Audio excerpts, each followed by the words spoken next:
Okay, now live. And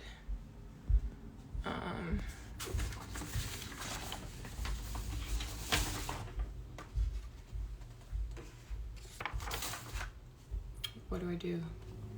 She should Okay.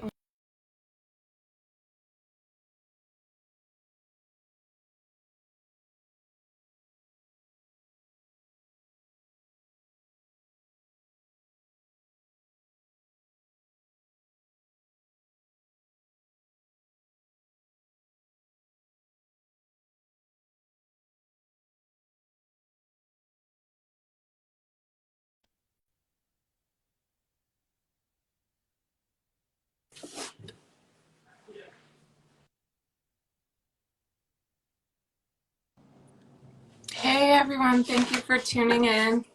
I see Vera, Abby, Caitlin. Hey everyone, it's an early morning for me, or not early morning. It's a slow morning for me. So I just invited Cristina. She's not in yet.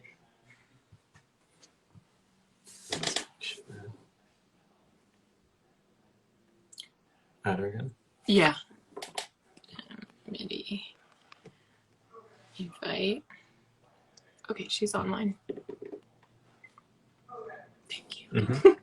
Thank you so much. Okay. Hi, Julie. Hi, Cristina. How are you?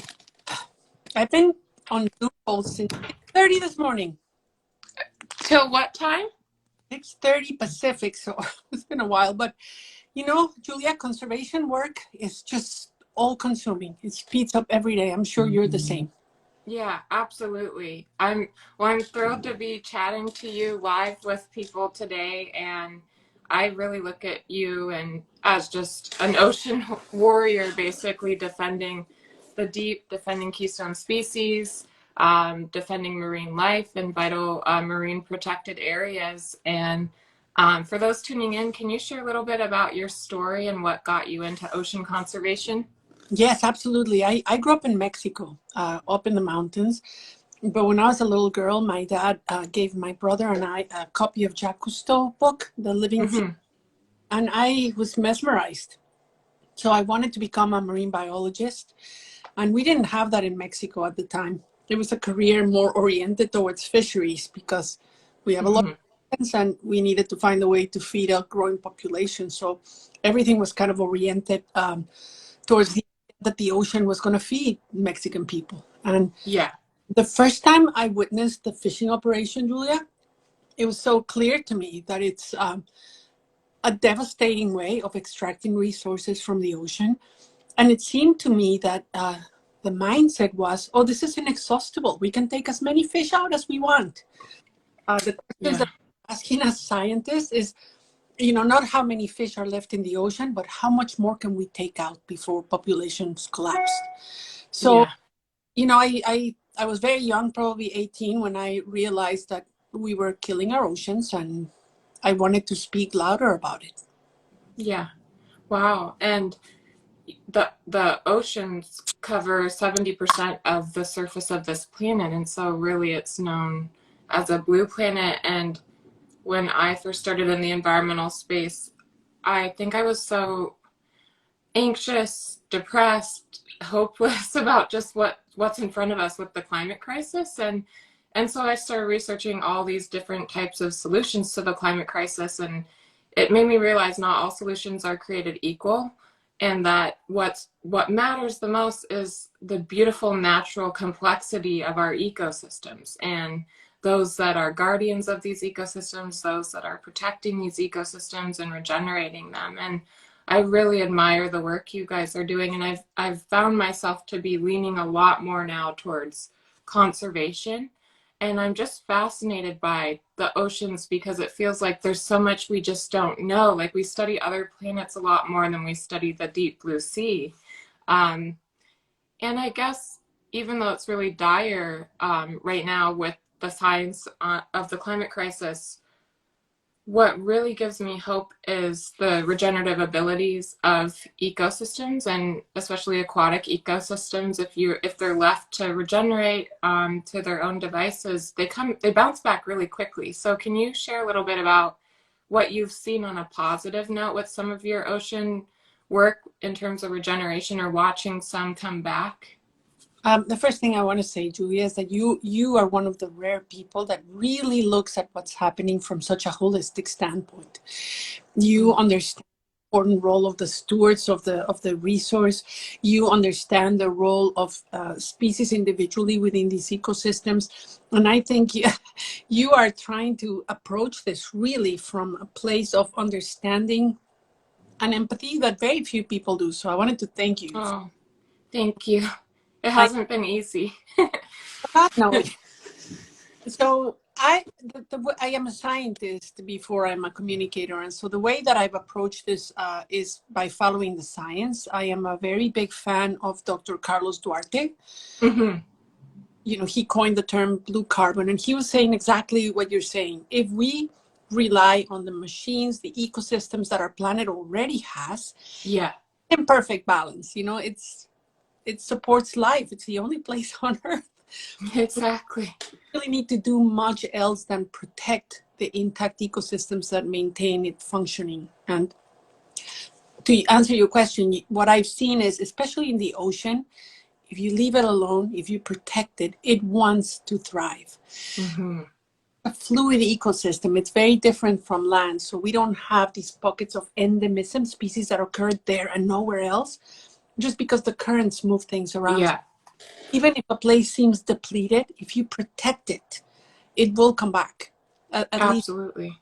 in a really short period of time. So it's worth doing, and I will never get tired of advocating for more protection. Thank you so much. I mean, there's so many beautiful like nuances to ocean ecosystems and aquatic ecosystems. Can you talk about marine protected areas for the audience? I know the name MPA, but can you talk about why protecting marine areas is really vital to ocean health? Absolutely. We know that protection works because we've seen it work on land. And in land, Mm-hmm. we are very familiar with national parks and how beautiful they are. We gravitate, we go to these places because that's the only place left where you can actually see intact ecosystems, wildlife in action. Well, in the ocean, it's a little different because there's no boundaries. You know, the ocean is fluid. Animals are free to enter in and out. Mm-hmm. What we do know for sure is that if you make them big and if you interconnect them and if you maintain the protection for a long period of time, and if you Mm-hmm. really forbid activities that are industrial and extractive, Yeah. it is like a time machine, Julia. It's like traveling 100, 200 years ago. And the place Yeah. happened, places like Galapagos, which has been protected for over 50 years, Mm-hmm. the Gardens of the Queen in Cuba. It is like a time machine. You know, you fall in the water. Yeah. The animals are huge and they're unafraid of people, and big schools of fish and life Mm-hmm. thriving. And outside of the boundaries of the park, people are thriving. You know, the spill out, Mm-hmm. as they come out, they feed the local communities, they maintain their traditions, their spirituality, all of these other things that you talk about, Yeah. consider in an economy, but that are so important. Yeah, I think that oceans and communities that depend upon the oceans, that symbiotic relationship is so key to their culture. And a lot of communities really do rely upon the health of these aquatic ecosystems. And when I first started learning about the climate crisis, it's so interesting how many people equate climate change with plastic pollution. And even though plastic pollution is such a huge, huge problem, I really do see like the destruction of aquatic ecosystems and industrial fishing fleets and what's happening with deep seabed mining as its own set of not I don't want to just be problem oriented, but things we need to solve for. And that's what I'm really interested in. Not that like the five gyres don't matter, the microplastics don't matter. It's all interconnected. But I Yeah. think what I love about what you're doing with Only One is you're really championing protecting 30% of the ocean by 2030. And can you talk a little bit about that program and why it's so important to protect 30% of our oceans by 2030? Yes, first let me tell you a little bit about how we're thinking about SeaLegacy and Only One as two brands working together. We know, you know, that a lot of people are not going around their daily lives thinking about oceans and climate change. So in order to bring more people into the conversation, Paul, Nicklin, and I, my partner and I thought, photography, beautiful scenery is a way to invite people in and make the audience bigger. And once you have that big audience and you realize how passionate they are, you start understanding that they're willing to take actions, and those actions can be anything from a signature on a petition to actually donating money to restoration projects. Yeah. One has become the repository for those actions. And the way that we use the combination of storytelling and action taking is by mobilizing audiences on issues like 30 by 30. This is telling us that at the very least, we need to protect 30%. I mean, we're aiming at the lowest bar. I know. Isn't it like only like 7% of our oceans are protected currently, or is it less than that? It's only 7%, and that has been just literally in the last 5 years. For decades, it was only like 2%. Yeah. Wow.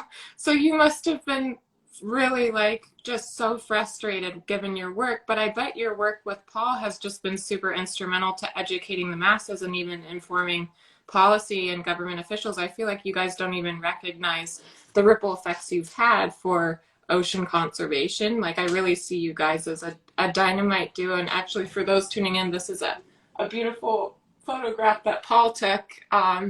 Is this a native Hawaiian woman underwater with the rock? Yeah, Keolana, she's a powerhouse. And she was training in that photograph to be a lifeguard. Oh, wow. In Hawaii, an actual school is called Nakamakai, and they teach ocean stewardship and ocean safety and ocean conservation to children. I love it. And so Ha is part of the lifeguard corps in the west coast of Oahu, and she trains by picking up a massive rock and running underwater. It's incredible.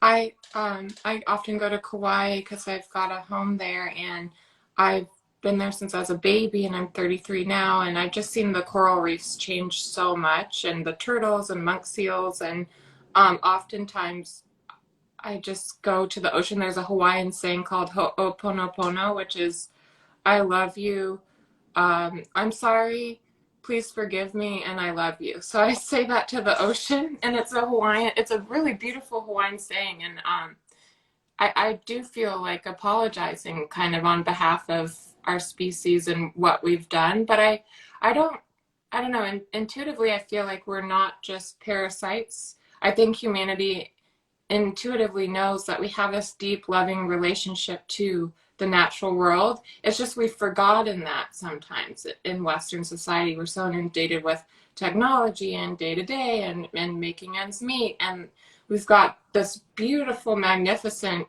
Mother Earth that is really like wanting us to thrive and survive. And I think once we get more grounded and recognize our place in the universe of the world, we can come back to honoring and appreciating the earth. And I think it's that paradigm spiritual shift that needs to happen for humanity that's causing all these crises.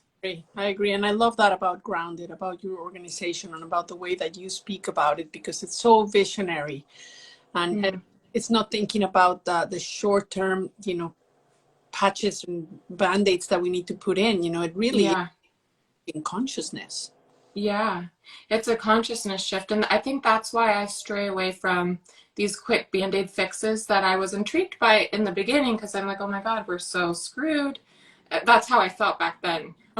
Well, I mean, there's times I'm like, oh my God, but I really do believe that in the beginning, when I was interested in what are climate solutions, because, we're both friends with Paul Hawken and read Drawdown, 100 Solutions to Reverse the Climate Crisis. And you've done a lot of work for Regeneration, his new book, and the ocean part of it. And I encourage everyone to read Regeneration. But when I was first reading and learning about climate solutions, there's just such a huge world of them out there. And it's going to take us, it's going to take a whole symphony of climate solutions. It's not just one band-aid carbon capturing technology that's sequestering Mhm. carbon out of the atmosphere. And that's why I love our oceans, because they're naturally doing that. It's Yeah, like, why would we destroy such a natural carbon sucking machine? Not to say the ocean's a machine, but it's a beautiful, it works. amazing natural process of sequestering our atmospheric carbon. And so that's what keeps me, I guess, optimistic with Hmm. regenerating these ecosystems like mangroves and kelp forests and preserving keystone species, because we can help the ocean rebalance its pH and come back to sequestering Hmm. instead of investing so much money in technology. So I was wondering if you feel the same, and what you feel about like these quick sort of tech utopian solutions versus like just honoring the earth. Well, a couple of thoughts. You're absolutely right. The ocean naturally is 25% of the solution. So that's 1/4 of the solution. And that is huge. Other parts of the solution, of course, are the soils, the forests on land. I mean, there's plenty that a lot of other organizations are doing. But oceans are a tremendous tool that we have. And the funny thing, Julia, we understand so little about how our planet works. I saw Mm-hmm. if we were going to go with Elon to Mars Yeah.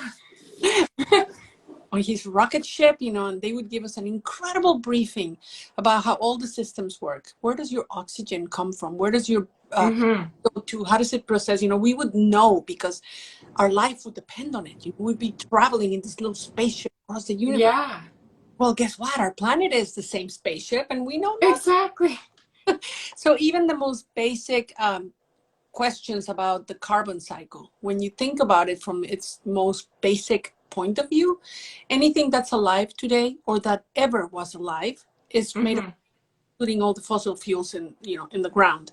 That's why we have Yeah. a problem. And us too. We're made of carbon. Yes, we are. Yes, we are.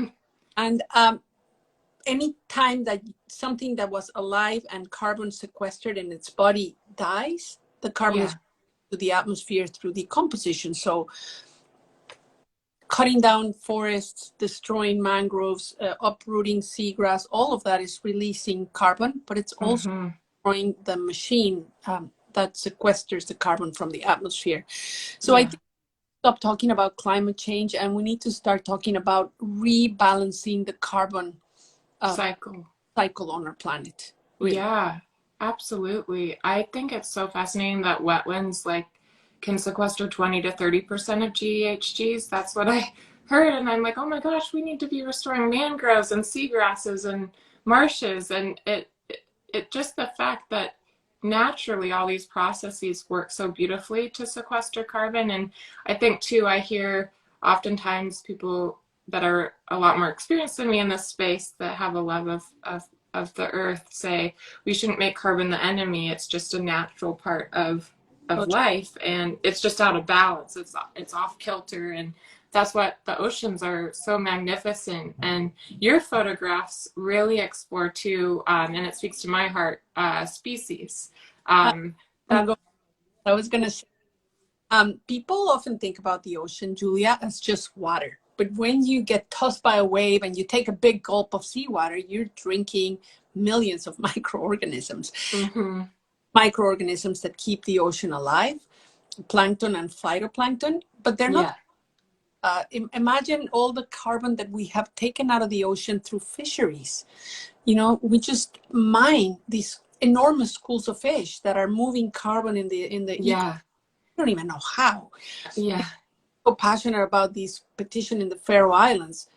Killing 1,400 dolphins is not only cruel, inhumane, I mean, barbaric, and it's also releasing all that carbon into the atmosphere exactly. and robbing the ocean of the living organisms that keep it functioning.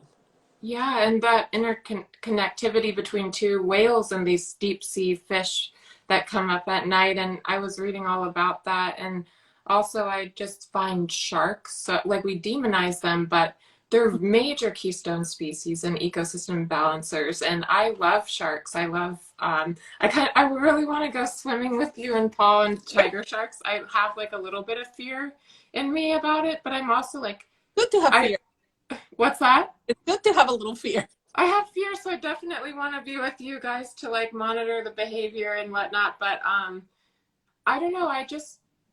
It reframed how I view sharks really too. Once I started thinking of them as keystone species, I Mhm. had this whole profound like appreciation and love for them that totally shifted. And I'm like, I want to be close to them. I know that sounds kind of, well, it doesn't sound strange to you because you're with them all the time, but um, yeah, can you talk a little bit about sharks and your journey Yeah. documenting them and what you think of sharks and why they're so important to the ocean ecosystems? The first time that I got in the water with a shark, I was just like you, just like very afraid and thinking, oh my God, how do I get out of this elegant place? Yeah. But I went in with Ocean Ramsey and Juan Sharks, and they're great teachers, they're great mentors, and like we will do with you, just understanding the behavior of the animals and Mm-hmm. understanding how your own behavior will affect their behavior. Yeah. And so once you figure that out, you feel a lot more comfortable. All that said, for me, every time I enter the water, Yeah. I feel like I'm signing a tacit contract that says, okay, I'm now part of the food chain and how it goes. Yeah. But like when I look at sharks underwater, and I've spent so much time with reef sharks, tiger sharks, and hammerheads, there's an innocence. They are Mm-hmm. intuitive machines. They're very basics. They don't have emotions, but they've survived on this planet longer than most other species. Yeah. And in their eyes, and there's an innocence, and so many of Mm-hmm. them swimming around with hooks in their mouth and Yeah. scars from propellers and all this stuff. And you think, how do they not hate us for what we've done to them? Yeah. I feel such an empathy and such a responsibility to do right by them just because of that. But then Yeah. That's scientific, I that's mean, how I feel about turtles too. I was in Kauai swimming and this turtle was swimming right in front of me, a huge sea turtle. And it turned around and it looked at me directly in the eye. And I had this like deep, almost soul connection with this turtle. yeah, And it was in that moment that I just had this relationship shift with creatures. I'm like, it's like they have souls and they feel like non-human kin and family that we are interconnected with, interdependent with, and they're part of the web of life. Human beings are not any more important than these species. And I was reading that Einstein quote, and it might be a little cliche for those that are familiar with it, but like as soon as bees disappear, humankind has 4 years, is what Einstein used to say. And so you look at colony collapse disorder, and I think that these species can rebound, but we need people like you and Paul and others that are really championing them as part of the health of our biosphere and these ecosystems. And that's where I've really found that I'm gravitating towards is like less of an anthropocentric, human centric standpoint on climate change or biodiversity loss, whatever you want. I mean, it is climate change. I'm climate crisis, but it's really that we have put ourselves above these other species that we're so dependent upon for this beautiful planet. have And you? that's what I love the work you guys are doing because it I think educates people and it touches their hearts. Well, we're trying to build a bridge of empathy with animals that I mean, our culture and our society and our education system, even our religion, have Yeah, taught we are superior, that we are here to dominate, that a river is not a river, it's just a place where you would extract water to put it in bottles and make money. A forest is just a pile of lumber. And we need yeah, to move away from that to understand, first of all, I mean, this kinship we talk about is so true. yeah. Um, uh, and the, the animals that are traveling with us on Spaceship Earth are important pieces of maintaining life on this planet. If we Mm-hmm. if we destroy all the ecosystems to maintain, the status quo of our economies, we're not going to survive either. Mm-hmm. I think you agree with me that humans will suffer, and it's not going to be a quick suffering. It's going to be 100 years of poverty and war and battling of Mm-hmm. resources, and then we may go extinct too. Yeah, And exactly. We're in a major crisis. I really feel like the disconnect between the CBD Convention on Biological Diversity and UNFCCC, for those that don't know the acronym, it's the Paris Agreement. Basically, they're separate, and they really need to come together, because yes, net zero. It's like all these terms. I just feel like I'm afraid of greenwashing.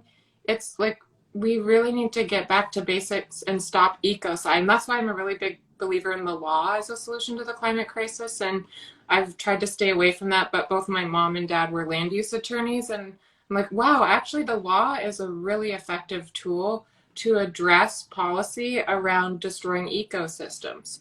And so that's why like ecocide, I think, really fits in nicely with the work you and Paul are doing, because it's this woman, Jojo Mehta in the UK, is championing that the International Criminal Court adopt ecocide as the 5th crime against peace.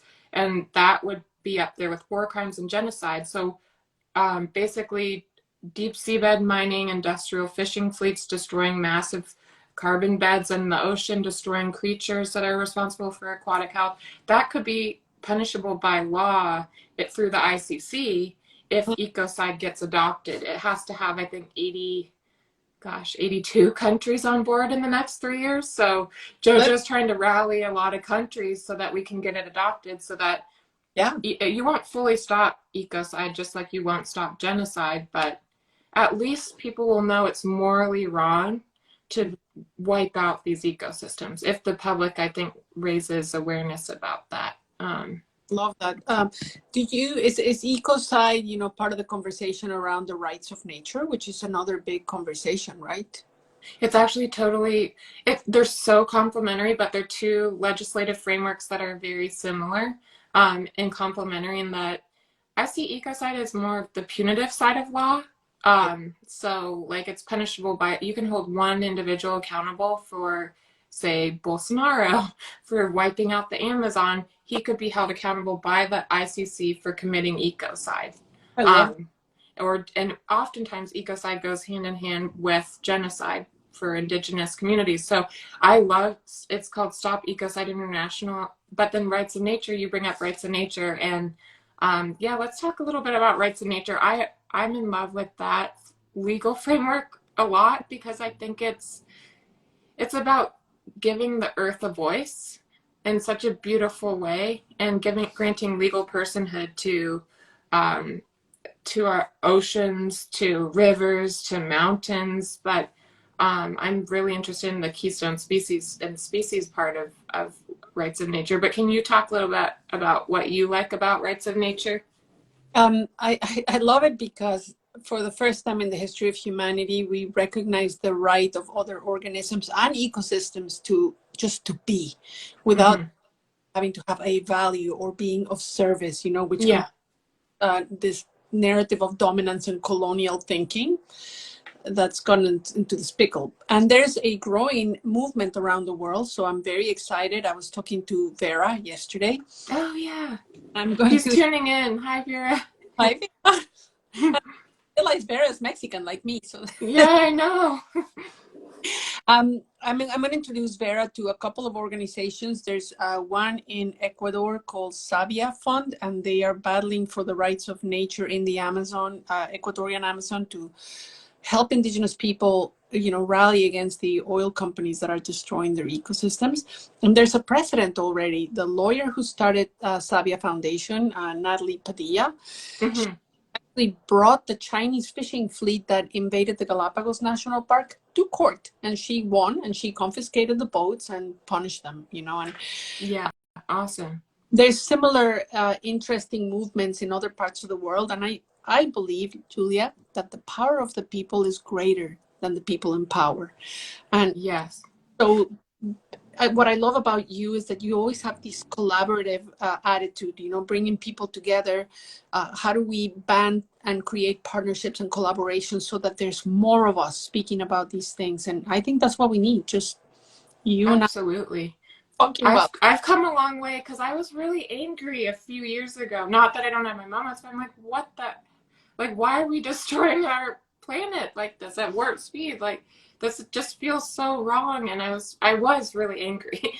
And I've kind of come to a place of actually being more grounded. And instead of like calling people out, which I still think you should hold these major extractive industries accountable, it's like, how do you call more people in? And Yes. how do you really speak to grassroots people, people on the ground, humanity, not people in power, but like, how do you motivate people? And that's why I love what the work you guys are doing, because you're really galvanizing people on the ground. Because a lot of people just feel, you probably get this all the time, like, what can I do? I feel so hopeless and I don't know where to start. So can you, for those tuning in, can you share with them what they can do with your organization to feel like they're contributing to a healthy planet? Thank you for that opportunity, Julia. Yeah, I realized when we started with SeaLegacy, just telling stories was not enough. And it was at a time when social media really allowed us to grow an audience and have like our own channel for our stories. And it was very exciting. And then we discovered that when you confront people with the reality of what's happening to nature, people can get really distraught. And unless you provide agency and an opportunity to take an action, really backfire. You know, people get depressed, they get angry, and they just disconnect. You know? So we started building a technology tool. We call it Only One because there's only. But we wanted to make it super easy for people to wake up in the morning, have their phone and say, oh, you know, I can do something for our planet today. I'm going to sign this petition. I'm going to donate to this project. And then you can go about your day and not be riddled with anxiety. The key one is that we keep the metrics of, you know, who's coming, and we protect the data. And we have about 1 million contactable emails. So these are the army we are deploying over and over. Awesome. We need that number to double and triple. We need 10 million people. I want all of Greta Thunberg's people marching in the streets to come and become part of Only One. Yeah. One of the problems we have is that all these audiences are fragmented right now. And exactly. It's super siloed. We need like a centralized community of ocean stewards, heroes, warriors, and that can be everyday people that aren't even swimming in the ocean, just at their desk, but they're like, I love our planet. I love our ocean. Like, what can I do? And so that's really wonderful. So they can just go on the App Store and download Only One? We're not an app yet. We are You're not an app. Still on a browser stage. I mean, we're behaving like a startup. So we've learned a lot. It's only a year and a half old. Yeah. So yeah, we're eventually going to have an app, but right now it's just in a browser on your desktop. We should definitely talk, because we're building an app based on our community too. But we are going to have a community for people wanting to stop ecocide. It's going to be nature-based solutions. We're going to have a community of different grassroots indigenous peoples and organizations we're working with. We're going to have a community of people helping with keystone species. But yeah, we should talk on the ocean side of things, how we can amplify you, get our community more plugged into Only One and what you're doing. Because for sure, I mean, our wetlands and oceans, the more I'm in this space, the more I'm like in awe of our oceans, and the more I surrender to just how majestic and just needed they are. With, you bring up phytoplankton and oxygen, our source of oxygen. And I talked to some guy a few years ago, and he's like, we're seeding iron in the ocean to help replenish the phytoplankton populations. And I'm like, oh my gosh, like, there has to be other solutions to these rapidly declining phytoplankton populations. So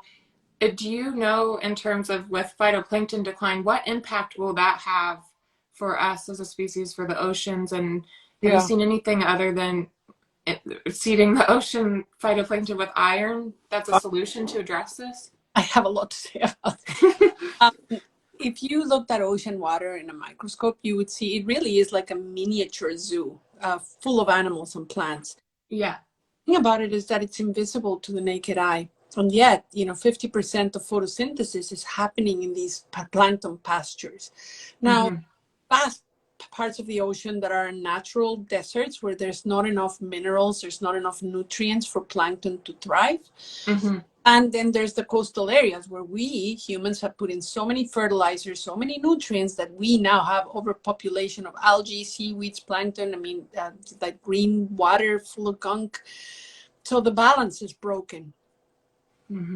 Iron ore fertilization movement is proposing is iron ore is just iron, and it's naturally found on Earth. It comes when there's a volcano eruption. It's naturally Yeah.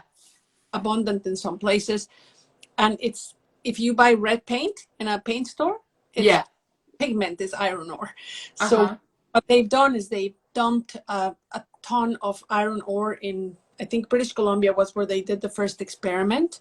And sure enough, the ocean turned from blue, where there were no minerals, to all of a sudden algae had something to feed on, and it created a plankton bloom.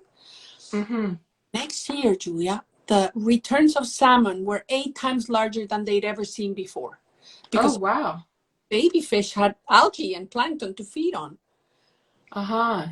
We're not even talking about the ability of that to sequester carbon. It's just pump, Replenishing salmon populations. That's so critical. starting the biological pump. The year after, orcas had a baby boom because there was. Oh, So what the scientists are proposing is, doing this out in the open ocean, yeah. where, iron ore is not going to be toxic to anybody because it will sink to the bottom of the ocean and Yeah. might have a chance to replenish fish population. So I know that the king of Tonga is Yeah. a company to come and replenish the tuna fishery in Tonga.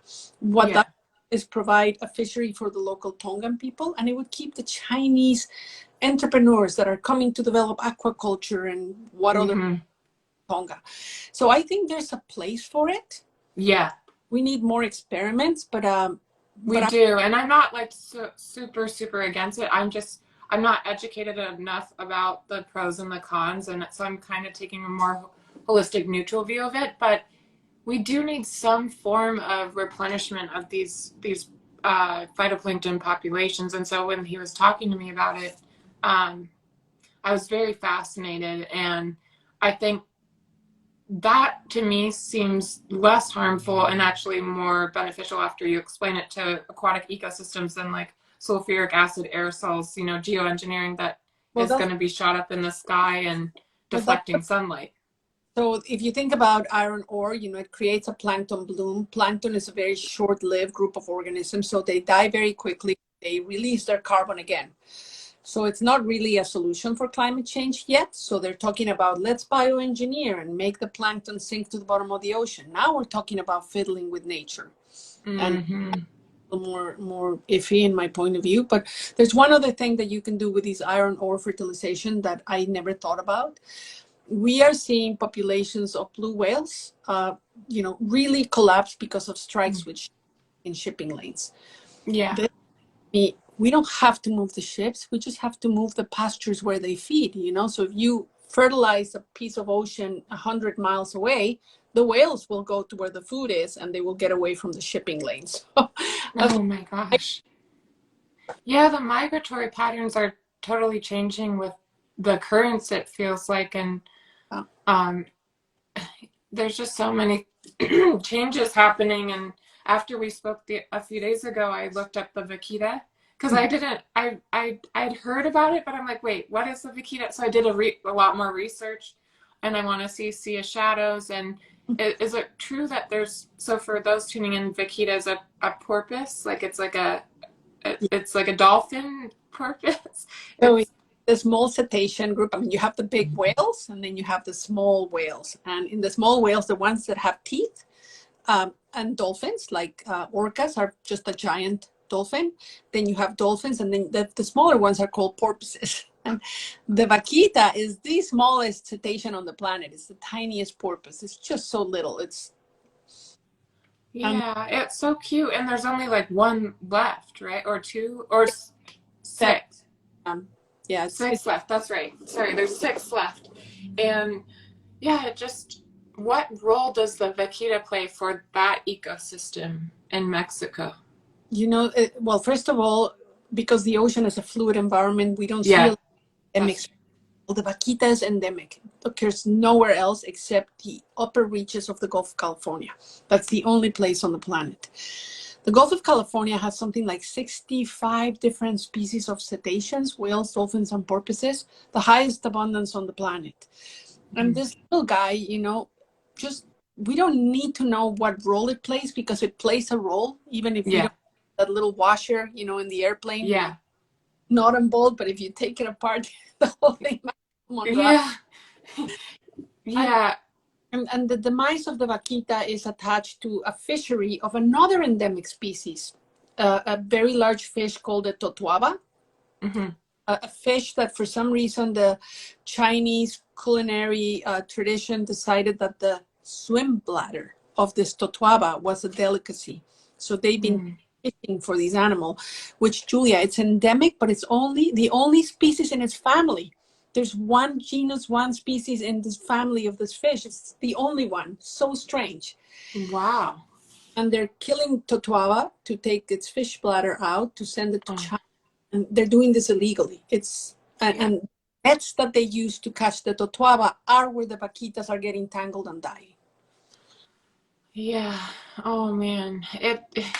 It's just so fascinating, like the relationships that they have with others, coexisting with other species. Like I think I talked to you about this, but out here in California on the coast of Sonoma, we've got like a purple urchin barren situation because the otters, their population's been going down and they really eat the purple urchin, and then the purple urchin eat the kelp forests. And we've got an abundance of kelp forests that if you look at a map of California 10 years ago versus today, and all the kelp that's disappeared, that's really because the otters, maybe there's some other reasons, but the otters were like the balancers in eating their apex predators to these purple urchins. And because the otter population is going down, now the purple urchins are taking over and becoming a barren desert of purple urchins eating the kelp forests. And so that cascade of impact of, like, you really start to recognize how significant these species are. And that's why I loved the marine, it's a Bay Area Research Institute for the Monterey Bay Aquarium. They're doing a foster otter program, and so they're like trying to reintroduce otters. But do you know of any other like otter reintroduction programs other than down in Monterey? Well, we know that wherever otters are found, the kelp forests are way healthier. We have that in the western coast of Vancouver Island here, where you can see wild populations of otters. We have lots of kelp. Same in Alaska. The other thing that kelp needs is cold temperatures. They just live in cold currents. And so where the water is getting warmer, kelp cannot survive. So that's the other thing changing. Yeah. I was talking to a young woman. Her name is Martina Sasso. She is Argentinian. She works for an organization called Rewild Argentina. And she's done a couple of remarkable things. The first one, she led the movement to ban salmon farms from Argentina. Yeah. Making Argentina the first country to do this, which is amazing. That's awesome. I'm working with Martina. She is mapping and quantifying the kelp in on the eastern coast of Argentina. The amazing thing about these kelp forests, Julia, is that it's one of the few places on the planet where the temperature has not changed in the ocean. And there's no even though there's no otters, there's so much kelp. So she's creating the legislative framework to protect it in an MPA, and we are going to help her. That's awesome. Wow. I just took note of that. I love that she's creating that. Is that through a rights of nature framework, legislation? I'm not sure. I mean, she comes from a background of marketing, and you can actually find her profile in Only One. You must have received an email today from Only One because we're recognizing her as a tide turner, so we've given her a grant. Awesome! And she's just a powerhouse, and she works. I'll definitely check her out. That's really awesome. Yeah, I really want to go. I was on your guys' Only One platform a week ago, and just like, yes, thank God, there's people out there like you and Paul that really, just really, it's. Sometimes you're like, do people really fully understand how vital these ecosystems are and what we must do to be better stewards?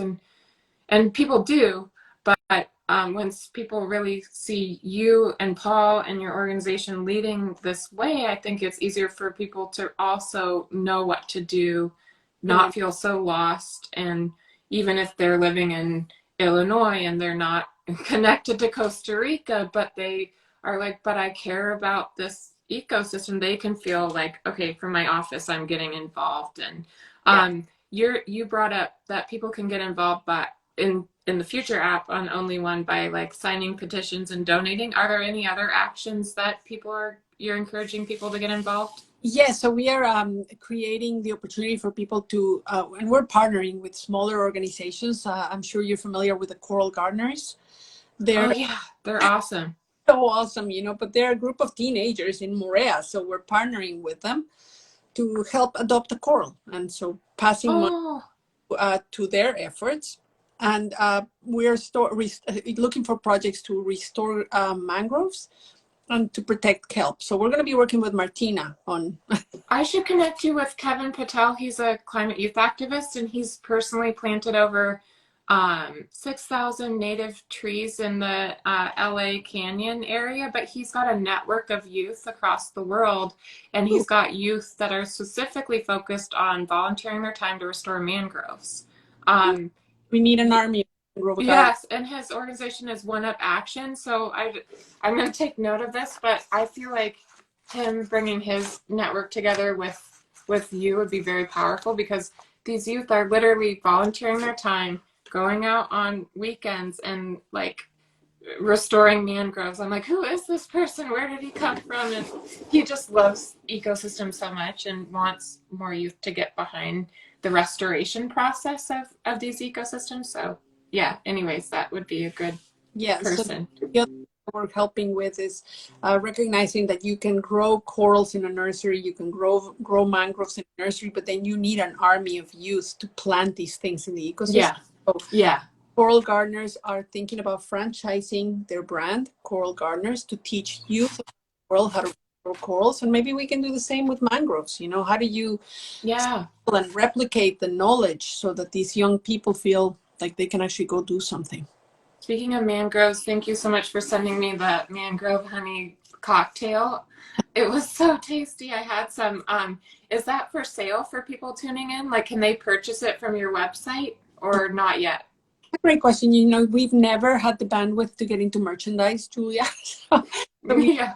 our website, but it was our effort to support a mangrove restoration project in Thailand where the beekeepers keep their bees in the mangroves. And so it does so many things, right? Protect the pollinators, provide the local livelihood, or the carbon sequestration. I mean, it's just like so many benefits. Yeah. Well, anyways, we should talk further if you want to expand that, because I think it's a good way to get more. I don't like calling people consumers because they're humans, but people that are interested in cocktails to really. It was the first cocktail that I felt like was really educational on the sourcing and why the sourcing is important, and you can have fun while also caring about ocean ecosystems and with the mangrove honey. Purveyors of happy hours. So yeah, I was so happy and excited when I got that.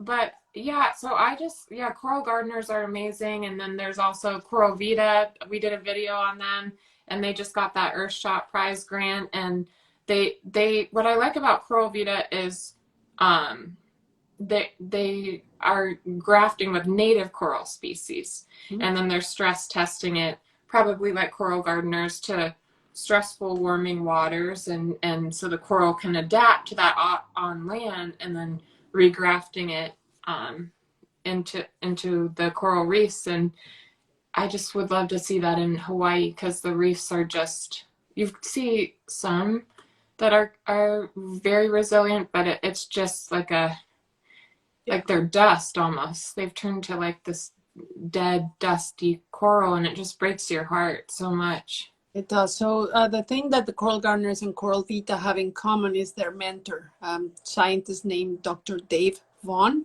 Mm-hmm. He's the one that accidentally came up on this idea of microfragmentation. He discovered that if you stress the coral by breaking, it's almost like when you get a cut, the coral goes into hyperaction to build itself back up quickly. And so store a coral by skinning the dead coral with this new rapidly growing coral, like 10 times faster. Yeah. And Dave has been mentoring Coral Vita, but now so SeaLegacy and Only One, we're investing money to bring a nursery to the Coral Gardeners where they can expedite the growth of coral on land, and then be able to plant so much more coral. If that works and the Coral Gardener franchise starts taking up, Hawaii is one of the first places where we're going to take one of these nurseries and train coral gardeners Awesome. and coral. Yeah, I should connect you too to this really beautiful native Hawaiian woman named Lei, who has her family's botanical garden is right up against the ocean on the north shore of Kauai, and it could be, I mean, you'd have to get maybe permits or something, but see if there could be like a pilot thing there restoring the coral reefs. And there's actually beautiful seahorses that are known to be at this beach that's right near her nursery. There's just so many beautiful creatures in Kauai. There's tiger sharks, seahorses, monk seals, turtles, and actually during COVID, during a big flood, it cut off like the road to the North Shore, and so only residents could get out there, and so only like 200 plus foot traffic was going out there. And what actually happened is the monk seals started coming back, and these creatures started rebounding. The coral reefs started regenerating because of less humans, less tourists, less foot traffic. And I think we can't say humans can't go to these ecosystems, but I think there could be ways to creatively think of signs or something to like really instill in people to be better stewards and not stand on the reefs and not use dangerous sunscreens. But it was really heartening for me to see that these populations came back and came back really quickly. So you have to go to Moorea where the coral gardeners are doing their stuff, because it's so heartwarming. I mean, you can restore a reef. And I think all of us together adopting a reef, $5 a month, adopting a coral, restore the world's reefs. We just have to be really. I love that, adopting a coral. My friend Geraldine is connecting me to Paco, the guy down in Mexico who knows Vera, if you're tuning in, and he's actually wanting me to adopt a pair of a male and female pair of golden eagles. So I'm going to become the godmother to these eagles.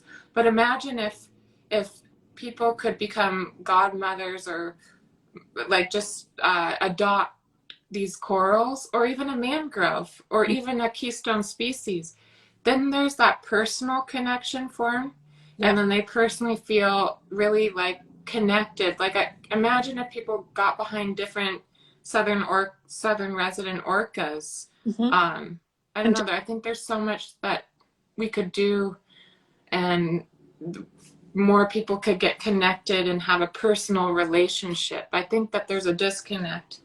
But I love the idea of adopting corals. I want to adopt a coral. The new iteration of our only one, hopefully it'll become an app, but the new website, you're going to be pick a planet. You're going to be able to get your own planet, and you can call it whatever you want, Julia Land or Rounded Land. And then you adopt a coral and put it on your planet, and adopt a mangrove or 2 or 3 or 10. And if you stop paying attention to your planet, it's going to start getting trash, and then you're going to have to pay to remove the trash.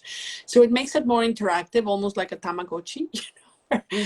You have to keep your planet alive. And I love that. I love that. It's like brushing your teeth or like a daily routine. It's like, oh, I should check on my planet. I love that. Yeah. Oh, I'm so excited for this.